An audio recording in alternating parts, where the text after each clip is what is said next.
Assalamu alaikum viewers. Today's our topic is present perfect tense. जैसे कि हमने tense series start की हुई है और आज के इस टॉपिक में हम सबसे पहले देखेंगे कि प्रेजेंट परफेक्ट टेंस क्या है, इसकी पहचान क्या है, इसके फिक्रे कैसे बनाए जा सकते हैं और एंड पे हम देखेंगे इसके एक्टिव पैसिव फॉर्म को कैसे कन्वर्ट किया जाता है। वीडियो को आखिर तक ज़रूर देखिएगा। Let's start.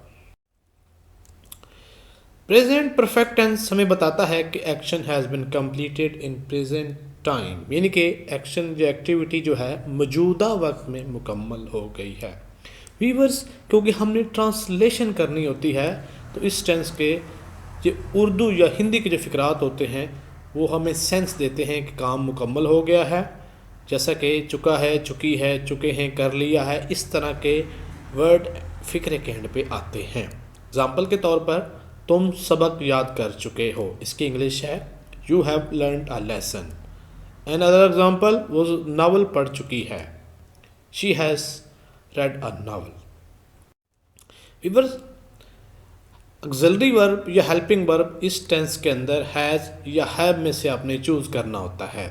हैज़ तब लगाना है जब आपका सब्जेक्ट ही, शी, इट या सिंगुलर नेम में से कोई हो, और हैव तब यूज़ होता है जब आपका सब्जेक्ट जो है आई, वी, यू, दे या प्लुरल नेम में से कोई भी आए।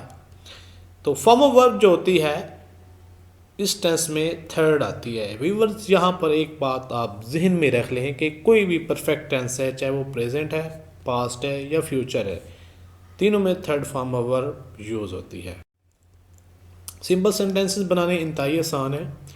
सब्जेक्ट के बाद हैज़ या हैव में से आपने हेल्पिंग वर्ब लगाना होता है, then third form of verb और एंड पे ऑब्जेक्ट आता है। एग्जाम्पल के तौर पर मैं खाना खा चुका हूँ, तो इसकी इंग्लिश होगी आई हैव ईटन मील। आई यहाँ पर क्या है, सब्जेक्ट है, आई के बाद हैव हेल्पिंग वर्ब आया और ईट की थर्ड फॉर्म होती है ईटन। मील खाने को कहते हैं। अनदर एग्जाम्पल, वो पौधों को पानी दे चुका है, he has watered the plants.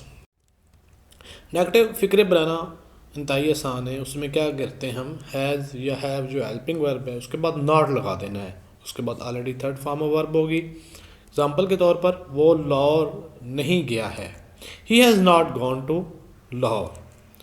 हम खाना नहीं खा चुके हैं, वी हैव नॉट ईटन मील।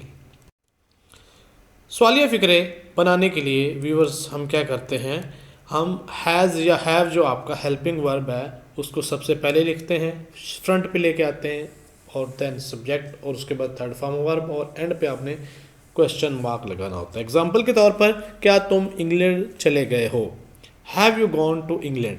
तो व्यूअर्स, यू के साथ हैव आता है और हैव को आप यहाँ पे फ्रंट पे लेके आए हैं, तो ये आपका एक इंट्रोगेटिव सेंटेंस है। क्या वो वापस घर जा चुके हैं, have they gone to home. They के साथ हैव आता है और हैव को यहाँ पे हम शुरू में ले आ गए हैं और गो की थर्ड फॉर्म गॉन होती है और एंड पे question mark. Viewers, passive wise और एक्टिव वाइज कन्वर्ट करने का बहुत ही आसान तरीका है, जैसा कि आपके सामने एग्जांपल है, he has written research paper.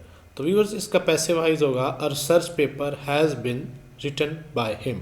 तो इस टेंस के अंदर हैज़ या हैव और थर्ड फॉर्म एक्टिव वाइज में होती है, हम क्या करते हैं हैज़ हैव के बाद बीन लगा देते हैं, और पैसिव वाइज में तो हमेशा थर्ड फॉर्म होती है। यहाँ पर रिसर्च पेपर ऑब्जेक्ट था और पैसिव वाइज में ऐसा सब्जेक्ट यूज़ हो गया, ही यहाँ पर एक्टिव वाइज में सब्जेक्ट था और हिम यहाँ पर एज आ ऑब्जेक्ट यूज़ हुआ है। तो व्यूअर्स, रूल्स क्या बना कि एक्टिव वाइज में हैज़ थर्ड फॉर्म पहचान है, जबकि पैसिव वाइज में हैज़ हैव के बाद बीन लगता है, उसके बाद थर्ड फॉर्म, ये इसकी पहचान है।